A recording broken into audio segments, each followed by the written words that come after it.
Dámy a pánové, vy, co mě sledujete na Instagramu, tak víte, že si neustále kupuju něco do své sbírky. A protože vás o to nechci ochudit, tak jsem si říkal, že odstartujeme takovou novou sérii videí a pojmenujeme ji jako Kidova kolekce. A budeme si tady ukazovat všechny novinky, které jsem si do své kolekce koupil. Jdeme na to! Kidova kolekce. Hey yo, what's poppin'? Dámy a pánové, vítejte zpátky u nás na našem The Most Legendary kanále 90s Kido. Protože jsem vášnivým sběratelem a sbírám nejenom Pokémony, ale i Hot Wheelsy, konzole, hry na konzole, figurky, VHSky, Lego, prostě úplně všechno a sbírám toho hromady a furt si něco kupuju do sbírky, tak jsem si říkal, proč z toho neudělat prostě sérii videí. Takže dneska začínáme s prvním dílem naší série Kidova kolekce a budeme si tady pravidelně ukazovat všechny novinky v mé kolekci, v mé sbírce, protože jak říkám, svou sbírku rozšiřuju velmi často, respektive skoro každý den si něco musím donést domů, takže si to tady budeme pravidelně ukazovat, ať víte, co novýho máme ve sbírce. A nebudou to jenom Pokémoni, ale bude to hromada dalšího. Dneska tady máme Pokémony, máme tady Hot Wheelsy, máme tady hry, máme tady knížky, máme tady VHSky, máme tady toho hromadu, dámy a pánové, takže se připoutejte, nezapomeňte dole kliknout odběr, protože, pane bože, je to zadarmo a strašně moc to pomáhá algoritmům, tak dole zaklikni odběr. No a my se jdeme pustit do novinek v Kidově kolekci. A začínáme, dámy a pánové, Hot Wheels.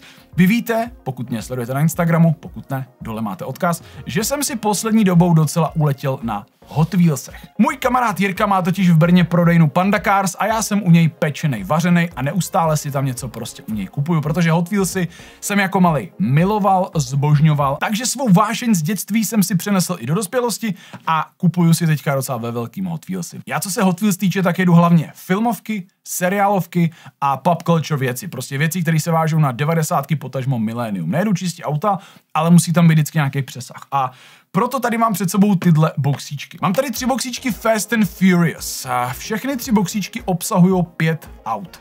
Tady tahle první krabička, která se jmenuje Original Fast, je původní 5, původních 5 aut. Je to, jak vidíte, původní 5 závodníků a co se mi na tomhle líbí, ale úplně nejvíc, je, že když ty karty s těma Hot Wheelsama seřadíte vedle sebe, takhle krásně, jako to mám já za sebou ve vitríně, tak vám vytvoří takhle jednotný a celistvý art.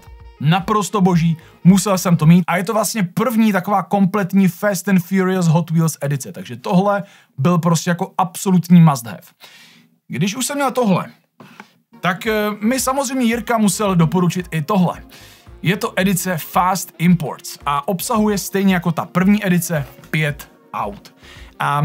Spoustu z těch aut si asi nezařadíte úplně do konkrétní epizody, protože nejsou natolik ikonický, ale máme tady samozřejmě nejikoničtější Skyline a ty další 4 už jsou takový jako doplňkový. Já tuším, že tohle auto, jak vidíte, nejsem úplně autíčkář, ale prostě miluju filmy, seriály, já mám to s tím spojený. Tohle auto se promítlo tuším v tokijské jízdě a tohle auto řídil tuším Brian na tom mostě, ale nejsem si 100% jistý. Každopádně musel jsem to mít. Je to celá kompletní edice, včetně krabičky. Ještě jsem zapomněl poznamenat, že tahle edice, a dokonce bych řekl, že možná všechny 3, vyšly jenom v Americe, je to US only, takže tady se vůbec nepromítly.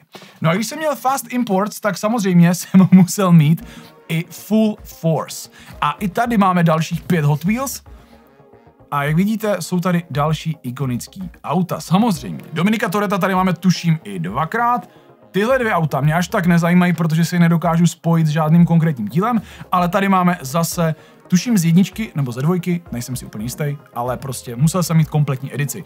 Takže to je, co se týče tady těch kompletních krabiček. Ale protože mám rád limitky, mám rád speciálky, tak jsem si koupil něco, ale jakože ultra speciálního. Koupil jsem si totiž 2 tyhle NFT Hot Wheels, které vyšly ve velmi omezeném počtu, a proto je jejich cena poměrně vysoká. Já jsem o těchto 2 Hot Wheels točil i Reels na Instagram, opět pokud mě nesledujete, dole máte odkaz.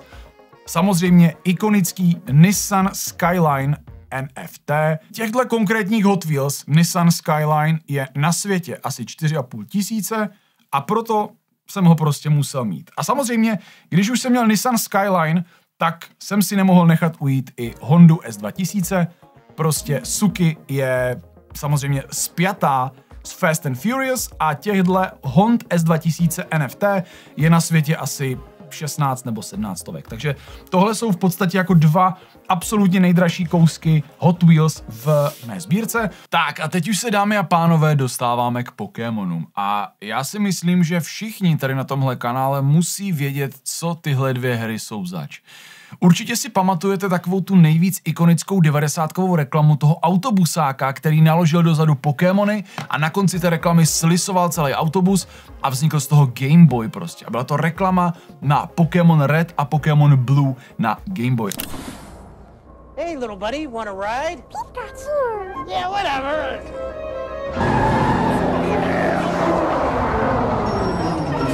I'll be right back. Where can you catch all 150 Pokemon?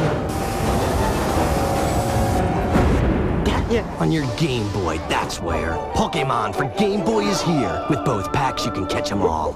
Games and systems sold separately. Tyhle dvě hry už mám ve své sbírce nějakou dobu, ale bohužel mi chyběla krabičková verze. Respektive měl jsem pouze cartridge a neměl jsem k tomu tady tyhle boxy, které paradoxně, pro ty z vás, co nevíte, jsou na tom celým to nejdražší.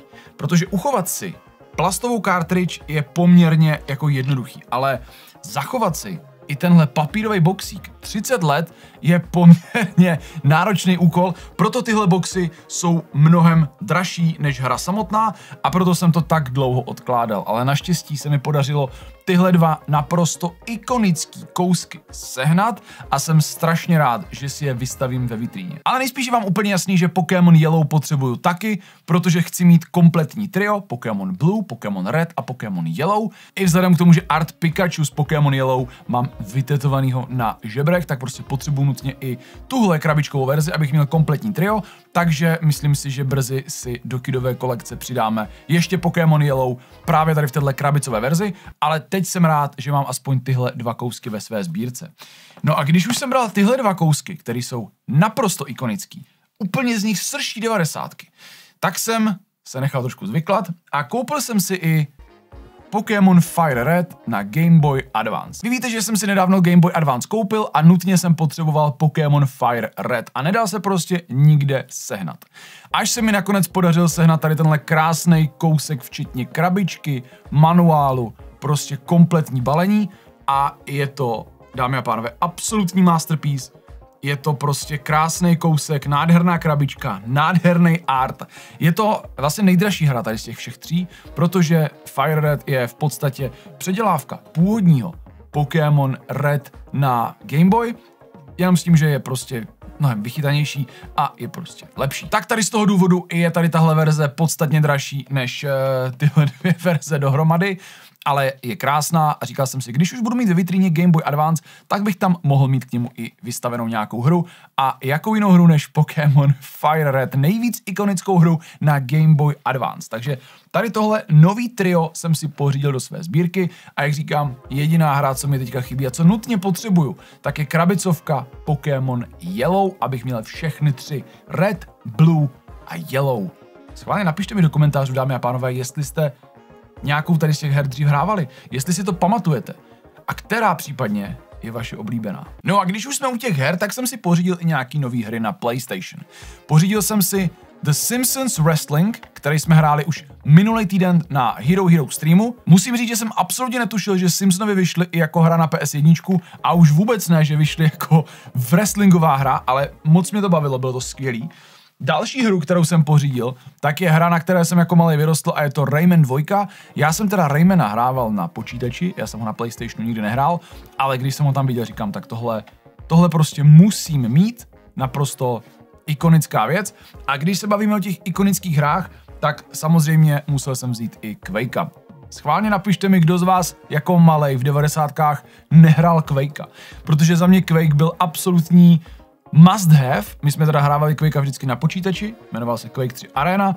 Na PlayStation 2 vyšel jenom Quake 3 Revolution, takže se musíme spokojit aspoň s tímhle, ale je to v podstatě úplně to stejný, jako byl Quake 3 Arena, jenom ve verzi PlayStation 2. Takže to je, co se her týče, všechno, ale stejně ti Pokémoni, dámy a pánové, já to nemůžu pustit z očí. Schválně řekněte mi, že tohle není nádherný pohled. To je prostě neskutečně krásný. To je prostě jako co je víc 90 než Pokémon Blue a Pokémon Red. Já úplně vidím tu reklamu s tím autobusákem. Já vám to semka schválně střihnu, ať víte, o čem mluvím, protože to jsou prostě 90. To je moje dětství. Neskutečný, nádherný. No ale kromě her, tady máme ještě dalších pár šmakocinek ve sbírce. Než se přesuneme k offline médiím, tak tady máme ještě nějaký, chtěl jsem říct digitální kousky, ale není to úplně digitální. Mám tady 2 nový VHSky ve své sbírce, je to divný. Sbírám částečně i VHSky, ta sbírka je velmi malá, ale jakmile mám od něčeho víc než 2 kousky, tak už automaticky je to sbírka a už to sbírám. Vy víte, že já mám kompletní edici Pokémonů v češtině. Od prvního dílu až do posledního celou Indigo League mám prostě v češtině na VHSkách, včetně původní 3 filmů. A Michal, protože mě zná, tak mi jako opožděný vánoční dárek koupil VHSky Bad Boys 1 a Man in Black 1, protože Will Smith je můj nejoblíbenější herec of all time a tyhle 2 filmy já naprosto zbožňuju, takže Míšo, já ti moc krát děkuju, kámo, je to naprostý unikát, putovali až z Londýna, proto se na ně takhle dlouho čekalo a proto přišli tak dlouho po Vánocích, ale je to naprostá pecka a já jsem hrozně rád, že je mám ve své sbírce. A když se přesuneme k těm offline médiím, o kterých jsem mluvil, tak jsem zvědavý, kdo z vás teďka vzpomíná na svoje dětství, protože já jsem si musel pořídit příručky mladých svišťů. Já vím, že to bude znít divně možná pro ty z vás, co nepamatujete 90, ale v 90kách byl tohle naprostý masterpiece. Každý dítě muselo mít příručku mladých svišťů. Já jsem teda měl asi 1 nebo 2 a teď nedávno mi vyskočila reklama na nějaký e-shop, kde je měli právě skladem. Říkám si, tak to nutně potřebuju. A ono jich vyšlo asi 12. Mně se podařilo jich pořídit 7, protože ten zbytek už byl v docela špatném stavu a já chci, aby ty knížky byly v topovém stavu. Já prostě potřebuju všechno ve své sbírce, by bylo jako dokonalý. Takže jsem vzal prvních 7 dílů, ale jako řekněte sami, že tohle není naprostý 90kový masterpiece. Prostě příručka mladých svišťů. Dámy a pánové, tohle je něco, co já jsem jako malej zbožňoval, jsou tam různý tipy, triky a prostě až budu mít svoje dítě, tak mu budu číst právě příručku mladých svišťů, protože se tam hrozně moc jako dozvíte, naučíte. Je to skvělý. Je to skvělý. Takže máme tady první díl, druhý díl, máme tady 3. díl, 4., 5., 6. a poslední 7. díl. 7 příruček mladých svišťů. Schválně, dámy a pánové, napište mi dolů do komentářů, co se vám dneska z Kidové kolekce líbilo nejvíc, jestli třeba to byly Pokémoni, já věřím, že u spousty z vás to byly právě Pokémoni, nebo jestli to byly nějaký Hot Wheelsy, nebo příručky mladých svišťů, nebo třeba hry na PlayStation, nebo třeba i ty VHSky. Co vás bavilo nejvíc? Co se vám dneska líbilo úplně nejvíc? Napište mi to, dámy a pánové, dolů do komentářů. Zároveň nezapomeňte, že všechny odkazy na všechny naše sociální sítě máte dole v popisku videa a každý pondělí a každý čtvrtek. Já doufám, že to máte v kalendáři jako pevně daný, že každý pondělí a každý čtvrtek od 6:30 chodíte k nám na druhý kanál na IT Skido Plus, kde streamujeme ty The Most Legendary streamy Rip and Ship a doufám, že jste přitom, protože se tam dějou velké věci a byl bych nerad, abyste o to, dámy a pánové, přišli. Já bych vám chtěl hrozně moc poděkovat, doufám, že vás tahle nová série videí bude bavit, protože, jak jsem říkal ze startu, já si neustále kupuju něco do své sbírky a přišlo mi líto vám to neukazovat. Chtěl jsem prostě vás obohatit a chtěl jsem si to i tak trošku omluvit, že si pořád kupuju něco do své sbírky a využít to pro content. Takže jsem rád, že to s váma tady můžu sdílet a doufám, že tahle nová série Kidova kolekce bude mít, dámy a pánové, úspěch. Díky moc a budu se těšit příště tady u nás na našem The Most Legendary kanále 90s Kido. Tak se mějte fajn.